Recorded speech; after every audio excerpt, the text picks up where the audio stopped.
water always flows downhill and collects in the nearest creek or stream or seeps into soil as groundwater. It will eventually make its way to the ocean.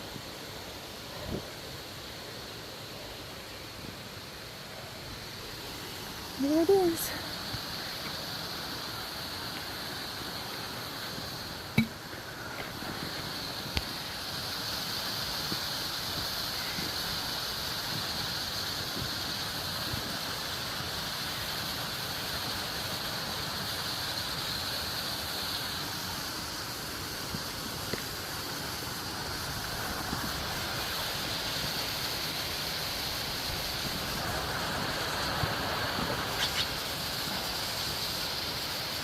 There's my blue jays.